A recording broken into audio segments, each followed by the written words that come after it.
Marvin Harrison Jr. and others are out on Sunday in San Francisco. What does it mean? What it always means. Go win a damn football game regardless. Let's discuss.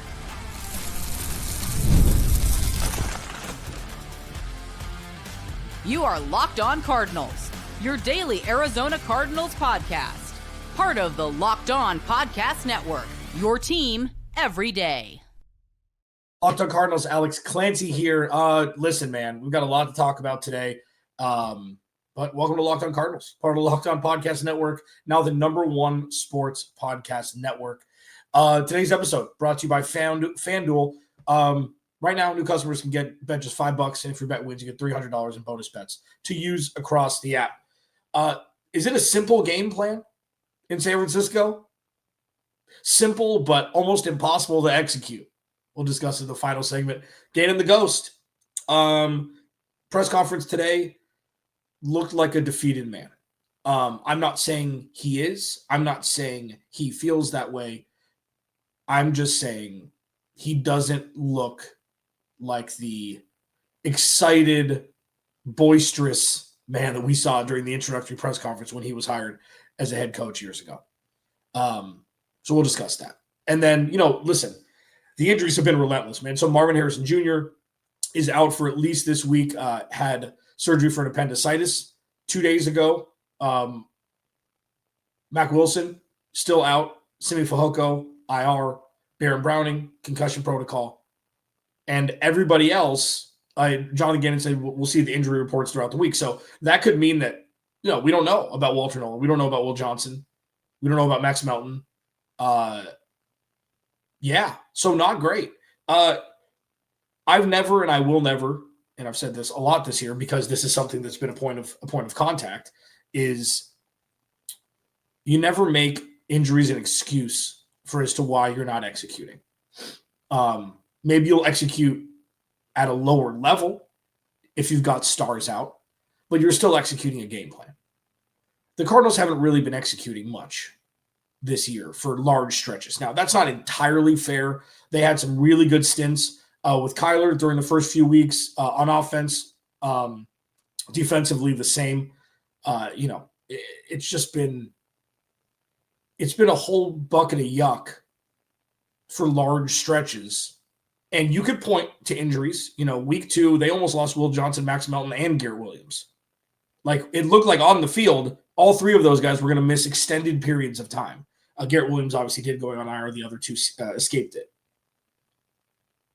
James Conner, Trey Benson, Tip Ryman. I mean, in a year where the only thing that you thought in your head going into the season that could derail the locomotive was a substantial amount of injuries. Yikes. We're seeing it. And that's not, but it's not an excuse. The execution hasn't been there on both sides of the ball for large stretches of time. The offensive line hasn't looked fantastic. The quarterback play hasn't been great. It's been up and down with both Kyler and Jacoby Brissett. All in all, and I know that this is going to be a common theme for the rest of the year. It's just like, all in all, it just hasn't been good enough. And the luck hasn't been on their side either. But you can't rely on luck to be part of the recipe to win games. You just got to go hope that, you put together a good enough game plan. I'm starting to sound like a coach. Put together a good enough game plan to execute, and they fell short. That's on me. I'm struggling to try to find like new ways to say the same thing, which is this team now has so many more questions than answers, and not the good kind. It was all the good kind going in. It's like nothing has gone right for this team this year. Some of it, a lot of it self-inflicted. And then some of it is just, completely outside of your control. So one of the most talented on paper rosters the Arizona Cardinals have had it in a while. We haven't seen them fully healthy, top to bottom, since week 1. It was Garrett Williams. Then it was James Conner. And it was Tip Ryman. And listen, I don't understand how people are undervaluing Tip Ryman's role on this team. Like, he would be the 6th offensive lineman pretty much. And he could block close to what an offensive lineman could block. I mean, he would be on the right side next to Jonah Williams. It's deflating because they never really got a shot with the full team to show what the potential is. And that sounds like an excuse. It's not. It's more of a longing to see in a vacuum what this could be, or maybe what could have been. And with that, I mean, Kyler didn't get a fair shot. He didn't have a full roster. So it's kind of debilitating to think like how we're here and how the Cardinals just didn't ever get to that next step. Maybe if Garrett Williams was there,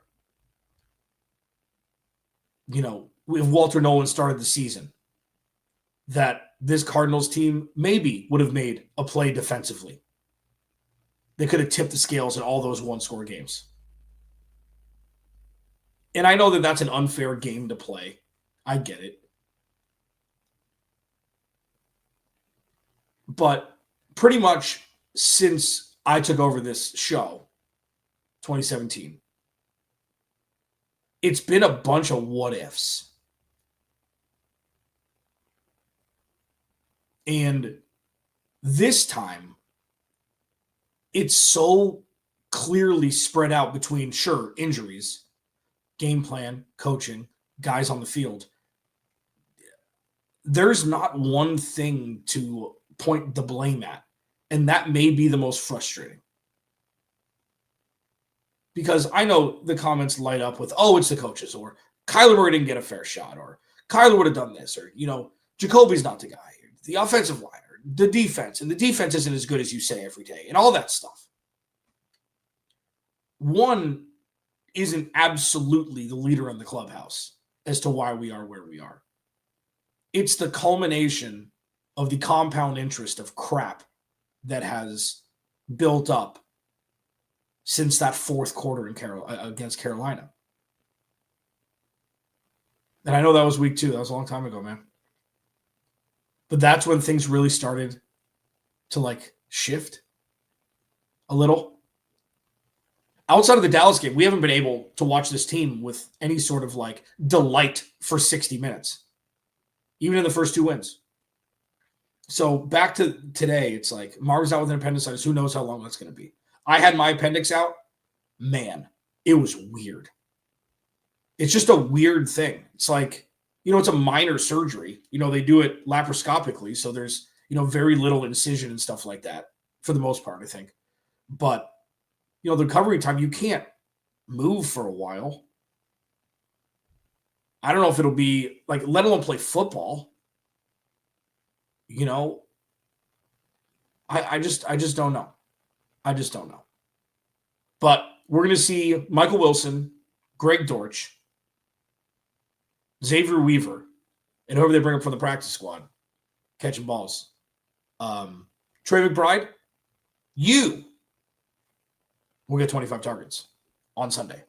Gannon, listen, we'll talk about the game tomorrow with Eric Crocker from Locked On 49ers. Does a great job over there. We've been doing this a long time together. And then Friday, I'll do the full game breakdown. I want to talk about what's happening in the now and the press conference from Jonathan Gannon. Every single one makes it look like he's withering away, and he's not, but it looks like it. And it's not like, oh, that's a bad look. No, he's just being a human being. And we'll discuss that next. Locked On Cardinals, your team every day. This episode of Locked On Cardinals is brought to you by BetterHelp. As the days get shorter and the nights come earlier, it can start to feel a little heavier, especially when life is already packed with work, family, everything else. And this season, so important to reach out and check in with friends, family, or even yourself. Just like checking on a teammate or reconnecting with someone you haven't seen in a while can lift your spirits. Reaching out for therapy can make a real difference too. And BetterHelp makes that first step easier by connecting you with a licensed therapist online from wherever you are. This month, don't wait to reach out. Whether you're checking on a friend or reaching out to a therapist yourself, BetterHelp makes it simple to take that first step. Listeners get 10% off their first month at betterhelp.com/lockedon. That's BetterHelp, HELP.com/lockedon. Because taking that step forward, towards support might just leave you wondering, why didn't I do this sooner? Please go to the YouTube channel, search Locked On Arizona Cardinals. Hit that subscribe button, man. Turn notifications on. You know the drill. Just a weird day, man. It's just a weird day. I'm reading all your comments.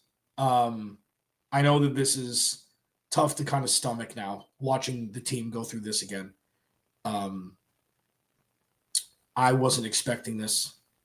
I kind of feel defeated. I kind of feel offended. I know that's weird, but I feel offended. We put a lot of hard work in here too, putting together projections and talking about what could happen, and if the right things happen, then this will happen, and doing shows every day and all that stuff. And it's like, to see us having to witness this team do this again is it's crazy. I tweeted out a picture of Jonathan Gannon during his introductory press conference and a still of his presser today. And he looks like the soul has been sucked out of him by this team. And I'm not saying it has. I'm not saying that he's, that he doesn't love football and that he doesn't like all these things. And obviously they're losing and everything's going wrong. So obviously he's not going to be happy-go-lucky. It's just, the answers are getting shorter during the pressers because they're asking about the same stuff. It's like the conspiracy theorists will say, well, he has no control over this team. It's all Michael Bidwell. Michael Bidwell just wants a puppet, like Jason Garrett was for Jerry Jones.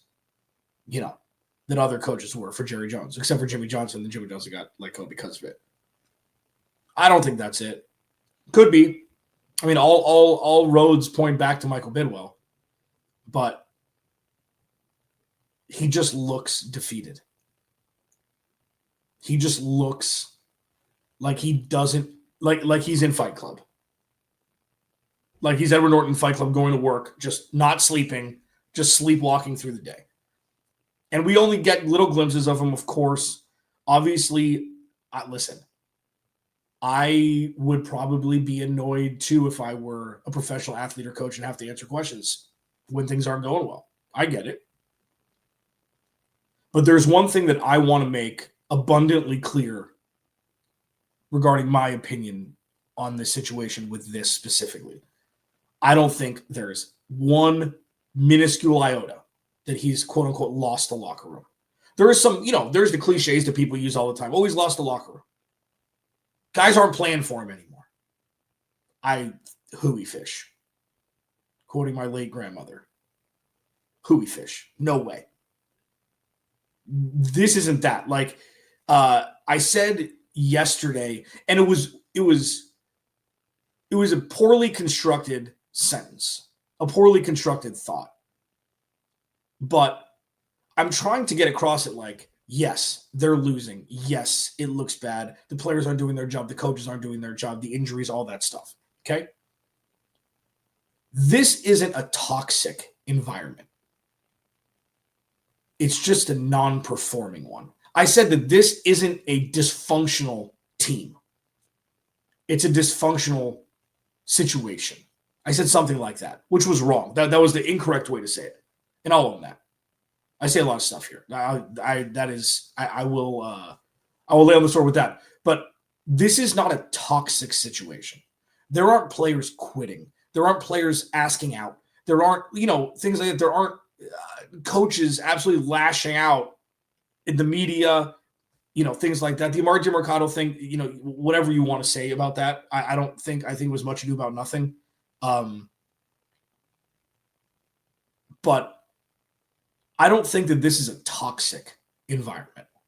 I think Cardinals fans are looking at anything that's close to what they've experienced up until this point, with past regimes, like, oh, toxic. We've seen this before. That's not fair. That's not fair. It's not me defending a coaching staff that isn't coaching up to the level that's necessary for the Cardinals to win. It's me defending a group of guys who are all kind of in it together. That sounds kind of afternoon special, the more you know star flying across the TV screen after Friends in the 90s. I know that. But this isn't a situation, like I'm telling you, I am telling you. Calais Campbell coming back told me everything I needed to know. And if you've been a fan of this team for a long time, like Calais Campbell was a 1%er, respected dude around. He could go wherever. He could have gone to Philly for sure. He could have gone to Kansas City. Could have gone anywhere and got the money he got with the Cardinals, maybe a little less. But it's not like, he would have got $1 million and he came here for 6.5. He's made his money. He came back because he saw what different output and outlook this team had with this coaching staff, GM, and players. Maybe I'm being pie in the sky with that, but I don't think so. And that just doesn't go away when things go awry on the field. I've been around this team a long time. Sure, I'm not on the beat every day. Okay. That was my choice. But you see enough about this team, and you watch enough games, and you read enough, and you watch enough press conferences. You see all the stuff. It's like you can tell even when you're splitting hairs when things are different than what they were. And I don't think that having a nice culture, well, that's cute. Go win games. I get it. I get it.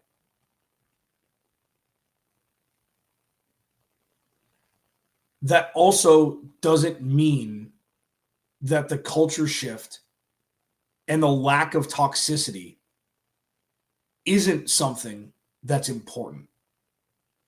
I think that's pretty obvious.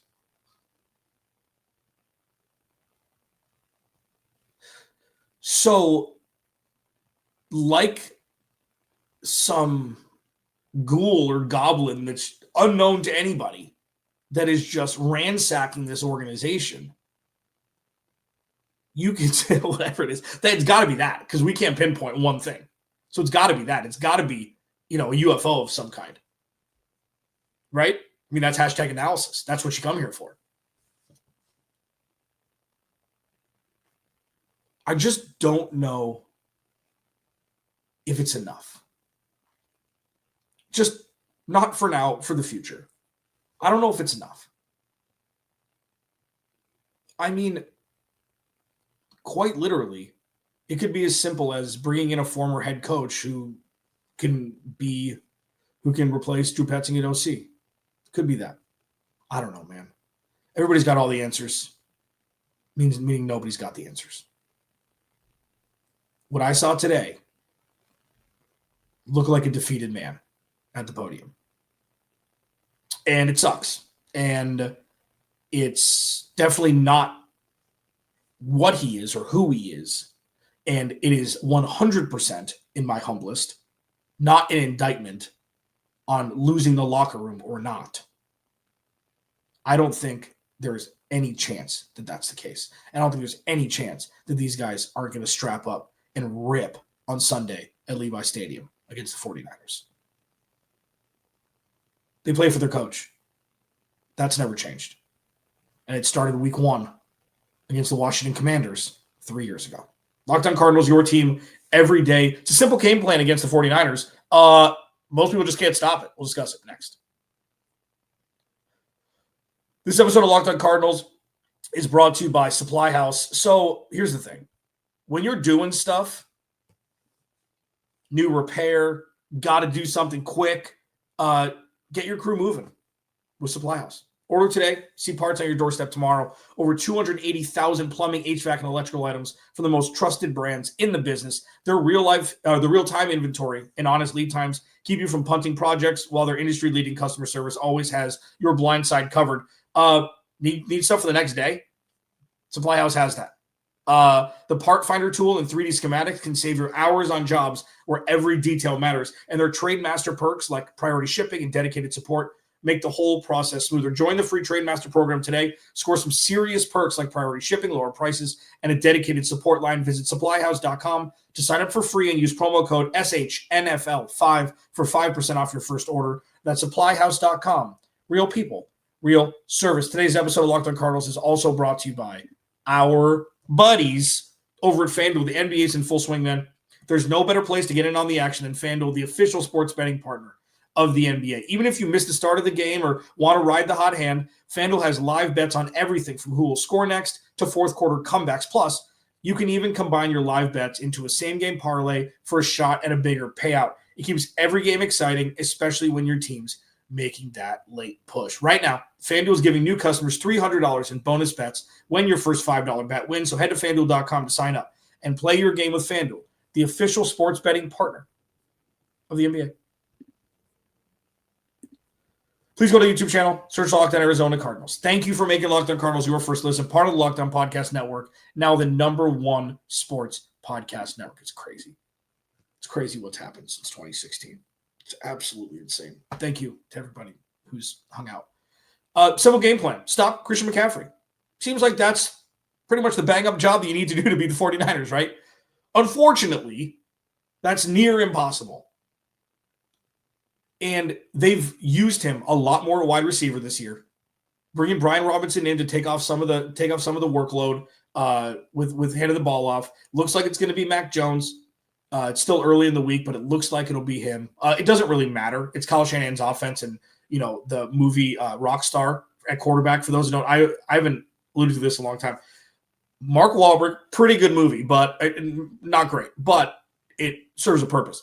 Mark Wahlberg. Front row. He's a super fan of this rock band. He dresses up like the lead singer, and he knows all the songs, and he sings all the songs. One day, the lead singer just gives him the microphone, and Mark Wahlberg takes over as the leader of the band. And then at the end of the movie, he does that to somebody else. Spoiler alert.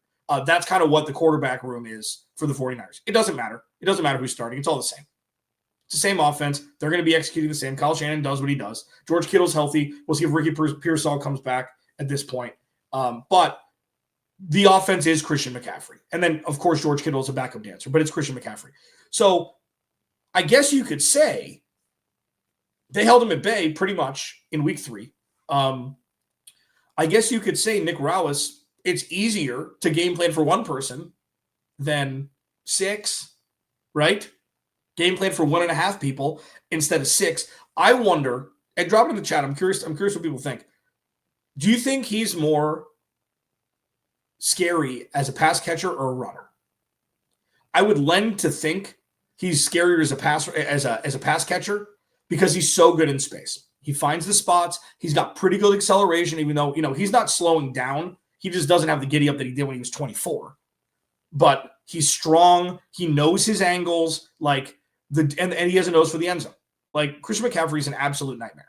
And he's absolutely obliterated the Cardinals every time they played him, even when he was in Carolina. I think it was 2018 when he broke off a 75-yarder, the first play, the second half, first play. I can't remember what it was. But, yeah, he was gunners. And that was all she wrote, and that's what it's been ever since. So while it seems the game plan's easy, I say it tongue-in-cheek, of course. The dude is like having to scheme for 3 guys in one. So for me, and I'll talk more about this with Croc tomorrow, it's just keep him in front of you. Death by 1,000 cuts. Like, what you want in fantasy football terms is for him to put up 25 points with 80 total yards and no touchdown. 9 catches for 50 yards and, try to stymie him on the ground. And that's going to be near impossible. But what you'd like to see from them on Sunday is make somebody other than Christian McCaffrey beat you. Make somebody other than Christian McCaffrey beat you. They got Kendrick Bourne and they've got other dudes. Kendrick Bourne had, a career couple weeks earlier in the season. Brandon Ayuk's obviously not playing. We'll see Ricky Pearsall. He's been practicing for the last 4 weeks. If you have him in your fantasy football, obviously he's been on the IR, then off the IR, then on the IR, then off the IR spot all year.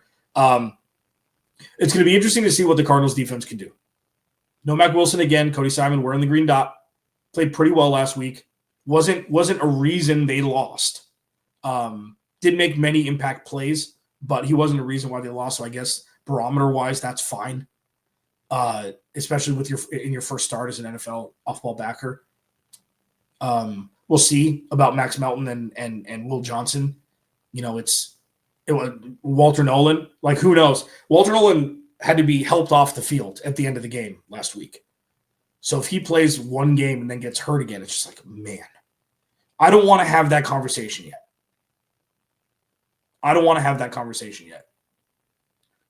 Because most of the guys who've been injured since being drafted did not have history of injury. And Garrett Williams tore his ACL, in the winter in Syracuse's last year. That's why he dropped. But most of these guys who are injured don't have extensive injury history. The calf injuries just need to be studied. Picho Aguilar, I think, missed a little time. I need to go back and check.